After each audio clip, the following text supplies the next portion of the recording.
Donc j'ai beaucoup étudié différentes techniques de travail énergétique, évidemment différentes traditions, donc principalement la tradition du Zen, la tradition du Chan qui est la tradition chinoise et tibétaine.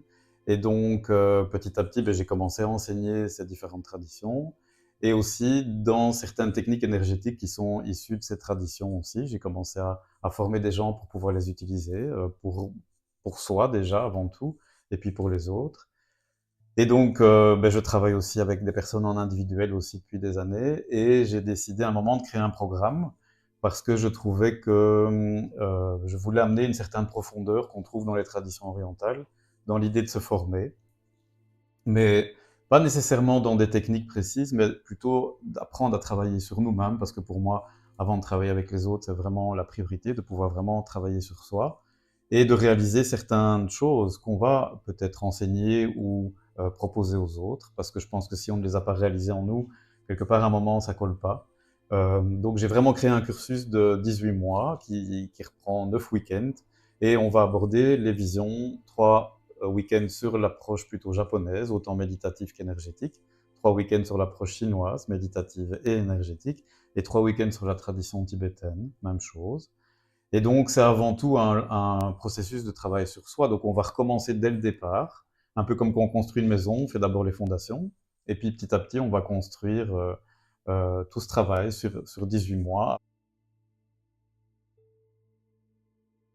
Il y a évidemment toutes les pratiques méditatives, mais il y a aussi des techniques de soins, principalement avec l'énergie. Et donc, ça va être aussi apprendre à pouvoir s'équilibrer, équilibrer les autres, avec différentes approches. Des approches peut-être un peu plus globales et d'autres qui sont un peu plus dirigées, on va dire.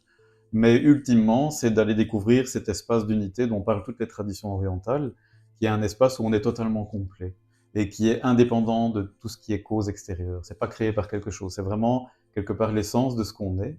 Et pour moi, quand on donne des soins, quand on travaille avec des gens, c'est vraiment là, quelque part essentiel de pouvoir aller chercher cet espace, le découvrir ou le laisser être plutôt, parce qu'en fait, il n'y a plus rien à faire. Tout se fait tout seul, en fait. C'est comme si c'était notre sagesse profonde, on va dire. En général, je dis tous les changements de cycle de vie, faut faire attention. Parce que ça fait résonner plein de choses. Ouais. Et c'est à ce moment-là où, quelque part, on peut perdre une partie de ce potentiel. Euh, et il y a une chose aussi importante, c'est le travail sur l'énergie vitale. Parce que parfois, les gens font beaucoup de travail émotionnel, de compréhension. Mais si on n'a pas le carburant, si j'ai envie d'aller à Bruxelles et que j'ai pas d'essence, je sais pas aller à Bruxelles. Donc souvent, une des choses que j'ai remarqué, quand les gens viennent, ils disent j'ai vraiment envie et on sent, ils ont vraiment envie, mais ils n'arrivent pas, ils n'ont pas le carburant. Et donc ça, c'est clairement expliqué dans l'ancienne tradition tibétaine où il parlait du La, qui est vraiment cette âme psychique avec nos qualités, et le Sok qui est notre énergie vitale. Et en fait, les deux vont ensemble. Mhm. Et les deux conditionnent notre longévité, en fait. Donc, s'il y a un des deux aspects qui est blessé ou abîmé, automatiquement la longévité diminue. Donc, c'est important de vraiment travailler ces deux aspects-là. En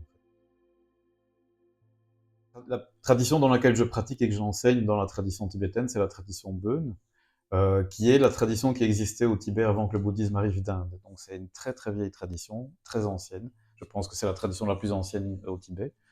Et dans la tradition tibétaine, ils ont quelque part tous les aspects en fait. Donc on pourrait dire qu'ils ont une approche qui est plutôt proche du chamanisme, si on devait donner quelque chose de similaire, une approche des sutras, du tantra et du dzogchen, etc. Et dans ces enseignements, il y a aussi des pratiques de yoga. Donc ils vont travailler sur le corps, la parole et l'esprit, avec du travail sur le souffle, sur les canaux subtils, du travail sur le son, du travail sur parfois des mouvements très physiques aussi de yoga. Donc c'est un peu différent du yoga indien. Et donc j'enseigne ces pratiques, mais aussi les autres types de yoga, parce qu'il y a des pratiques sur le rêve, il y a des pratiques qui sont aussi des formes de yoga quelque part. Il n'y a pas quelque chose à aller chercher à l'extérieur en fait. La vision des vieilles traditions, c'est que tout est déjà là, depuis toujours, et c'est pas ailleurs que la base de ce qu'on est en fait.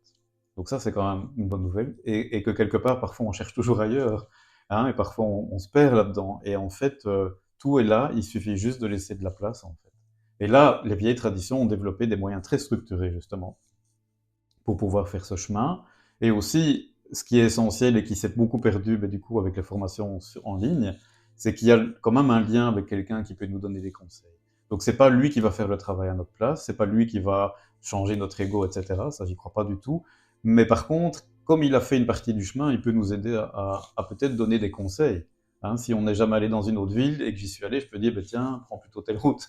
Mais après, c'est la personne qui va faire la route, quoi, donc pas moi. Donc, il faut rester à sa place. Et vraiment, pour moi, ce qui est essentiel, c'est d'amener les gens dans cet espace qui fait après tout le travail. C'est leur enseignant intérieur, c'est leur sagesse